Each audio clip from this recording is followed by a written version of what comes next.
हैं कि जो किसान है वो तो अपने खेतों में लगे हुए हैं, फसल देख रहे हैं, वो अपना घर बार छोड़ के यहाँ क्यों बैठेंगे? यहाँ पे जितने भी लोग हैं फर्जी बैठे हैं, इसके बारे में कुछ बोलिए। नहीं, एक्चुअली क्योंकि उन्होंने शायद से इस वाले मतलब पूरे आंदोलन के प्लान को अच्छे से पढ़ा नहीं है, या ऑब्वियसली बेरोजगारी देख लो कितनी खाली है, सिर्फ बेरोजगार है यहाँ बैठे हुए हैं। बेरोजगार तो देख सकते हैं बैठे हुए हैं। हाँ, नहीं सरकार जो है वो देखिए देश की सरकार है, भारत की सरकार है, खाली है यहाँ बैठे।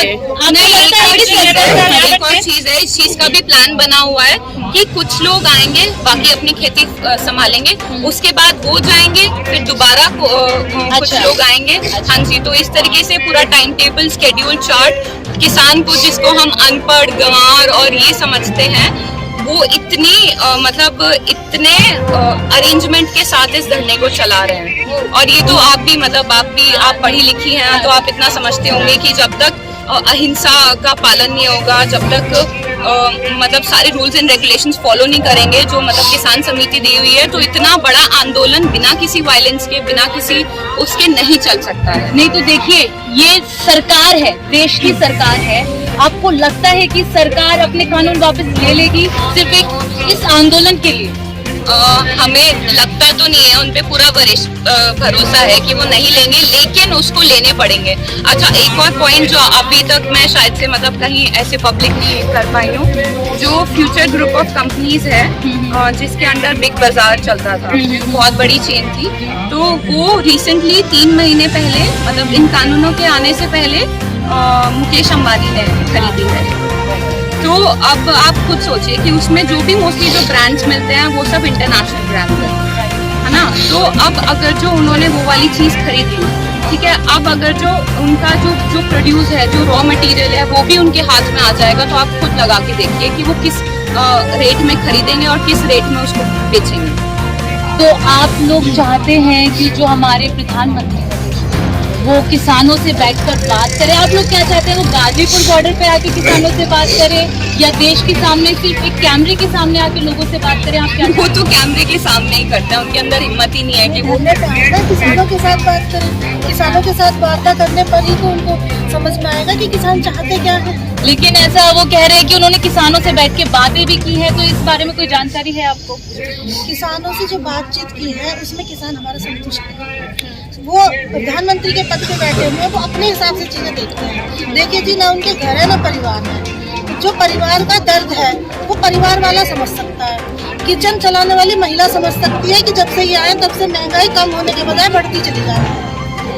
आप बताइए, आप भी घर गृहस्थी में है, मेरी महिला है, उस हिसाब से मैं आपसे कहना चाहती हूँ कि जब दूसरी पार्टी सत्ता में होती थी तो स्मृति ईरानी जी रोज सिलेंडर लेके बैठ जाती थी, कभी कुछ नौ की तोरी लेके बैठ जाती थी। अब क्या उन्हें किसान का दर्द दिखाई नहीं दे रहा? ये यहाँ 76 दिन से किसान हमारा जो है सर्दी में, बारिश में, इतने बुरे मौसम में ये यहाँ पर हमारा। और अब गर्मी, सर्दी बारिश तो देखिए जाए, अब गर्मी आने वाली है, तो आप खुद सोचिए कि वो मतलब एयर कंडीशन रूम में बैठे हैं, उनका चार्टर्ड प्लेन है, उनके आने के लिए मतलब उनके एक टेम्परेरी हेलीपैड बनवाने के लिए आसपास की फ्लोरा फौना के इतने 1000 पेड़ काट दिए जाते हैं। तो जब तक हमारे देश को एक जेन्युइन प्रधानमंत्री नहीं मिलेगा तब तक मुझे नहीं लगता, मतलब आई थिंक अगर जो नरेंद्र मोदी जेन्युइन होते तो वो बाहर के लोगों से, बाहर के प्रेसिडेंट, प्राइम मिनिस्टर से बात करने से पहले अपने इंटरनल, जो ये लोग इंटरनल मैटर करते हैं ना, तो इंटरनल मैटर घर का तभी बाहर जाता है जब बिल्कुल ही मतलब कचरा हो जाता है। लेकिन मालिका जी, हमने ये भी देखा कि जो एक स्वामीनाथन रिपोर्ट जो किसानों को लेकर है, उस रिपोर्ट के ऊपर कभी किसी सरकार ने काम नहीं किया, ठीक है। अब ये जो सरकार आई है, बीजेपी सरकार जो है, वो कह रही है कि स्वामीनाथन रिपोर्ट जो कि किसानों को लेकर है, किसानों के पक्ष में है, उसके ऊपर काम कर रहे हैं। इसके बारे में कोई जानकारी है? पहले ही स्वामीनाथन रिपोर्ट को मतलब जब कभी इसकी बात उठी भी थी तभी रिजेक्ट कर चुके थे किसान। और सबसे बड़ी बात, जब ये बिल पास हुए, अगर आप तो जर्नलिस्ट है, आपकी नॉलेज में होगा, मुझे तो नहीं पता कि किसी ने किसी किसान से, किसी किसान संगठनों से उन्होंने वार्ता करी हो या फिर कोई राज्यसभा में डिबेट करा हो। आपको भी पता है कि किस तरीके से बिल पास करा गया है। तो मतलब ये तो कम्प्लीटली एक फासिस्ट तरीका है, ये तो कम्प्लीटली एक नाजिज्म जैसा है कि हमने लॉ पास कर दिया और ये लॉ है, तुम मानो चाहे ना मानो, ये लॉ है आज। ठीक है। अभी कल को वो मुसलमानों को भी मतलब मुसलमान भी मतलब अब ये जो इशू है ना ये सबका बन चुका है, क्योंकि इसमें स्टूडेंट्स भी पार्ट ले रहे हैं, इसमें मुस्लिम्स भी पार्ट ले रहे हैं, जबकि कहीं ना कहीं उनके मन में एक नाराजगी होनी चाहिए कि जब वो लोग पिट रहे थे, वो लोग गाली खा रहे थे, तब हम सब भी यही विश्वास करते थे कि ये लोग देशद्रोही हैं। आज जब खुद उनकी उंगली किसानों के ऊपर ही आई है, तो अब देश की जनता की धीरे धीरे आंख खुलने लगी है कि उनको पता लगने लगा है कि असल में देशद्रोही कौन है। तो देखिए आज हम मौजूद हैं गाजीपुर बॉर्डर पे और आज हमने मालिका जी से बात करी और बाकी और लोगों से भी बात करी, तो इनका ये कहना है कि जब तक देश की सरकार के लिए पूरे देश को बेचने पर तुले हुए हैं, तो वो है परजीवी। यही होते हैं ना परजीवी दूसरे बंदे पर। मोदी जी 10,000 करोड़ के हवाई जहाज चलते हैं, अपने लिए हवाई जहाज लेके आए हैं, 20,000 करोड़ के 2 हवाई जहाज लेके आए हैं। ये है परजीवी होना। और मोदी जी पर 1 मिनट में 2 लाख रुपए प्रचार पर खर्च होते हैं। ये है परजीवी होना कि देश की जनता की गाड़ी खून पसीने की कमाई को मोदी जी इस तरह से बहा रहे हैं, उस पर निर्भर है। ये है परजीवी होना।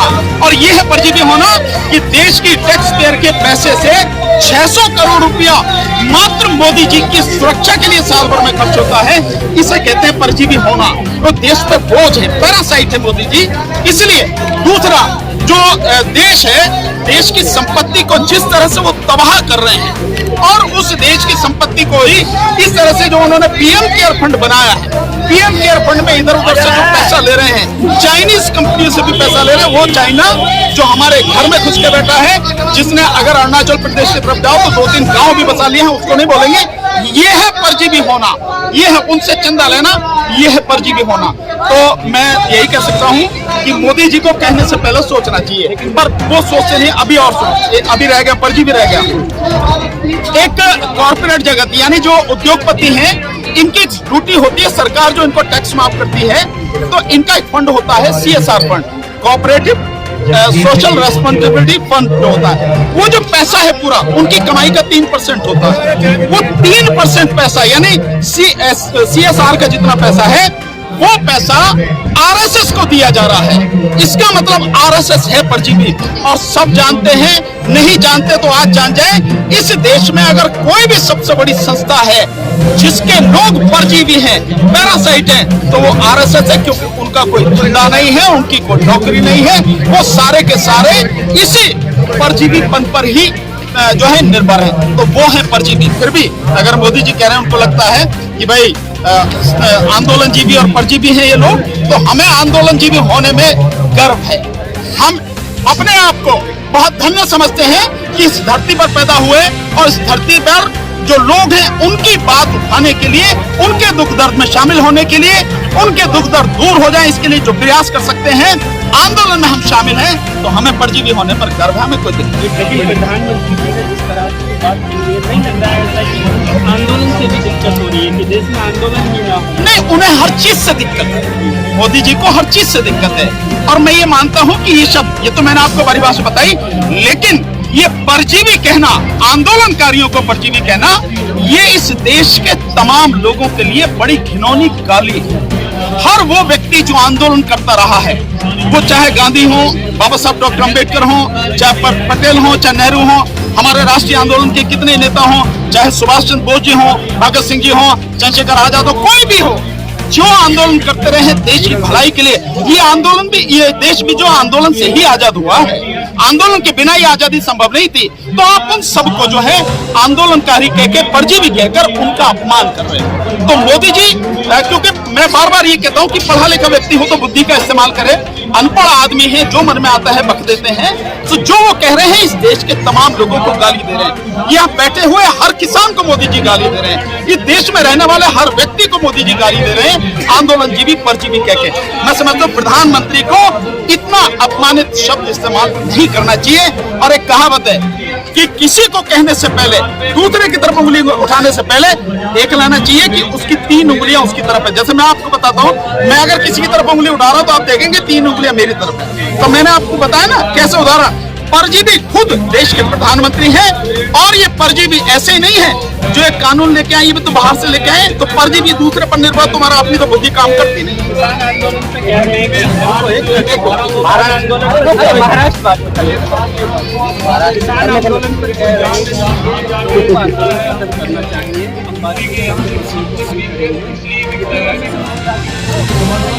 नहीं, आप ये कहने की जरूरत नहीं है। कल प्रधानमंत्री जी ने इस बात की घोषणा कर दी, ये शब्द इस्तेमाल करके पूरे देश का अपमान करके, पूरे देश के आंदोलनकारियों का अपमान करके, कि प्रधानमंत्री इन कानूनों को वापस लेने वाले हैं। ये कल घोषणा कर दी, और जब वो वापस लेने वाले नहीं है तो बात का क्या मतलब है? आप एक दिक्कत, ये कानून नहीं है या कोई और भी कानून नहीं, दिक्कत है इस देश की भाजपा सरकार, मोदी सरकार। इस सरकार को उखाड़ के फेंकना निहायत जरूरी है। अगर आप इस सरकार को उखाड़ के नहीं फेंकेंगे तो कुछ फर्क पड़ने वाला नहीं, आप चाहे जो चाहे कर करिए। ये कल के बाद ये घोषणा होती है। भानु जी, जिस तरीके से बाहर चल रहा है, महाराष्ट्र के गृह मंत्री जो है अनिल देशमुख ने जो है ट्विटर हैंडलों की जांच कराने के लिए सीबीआई को बोल दिया, तो बीजेपी वालों को उससे परहेज नहीं, परहेज नहीं होना चाहिए। जब आप जो है 1178 जो ट्विटर अकाउंट है, ट्विटर को आप ये कह रहे हैं कि इनको आप बंद करो, और जिसकी ये बात कर रहे हैं मोदी जी और ये सारी सरकार, अगर महाराष्ट्र सरकार भी उसमें इन्वेस्टिगेशन करा ले तो दिक्कत क्या है?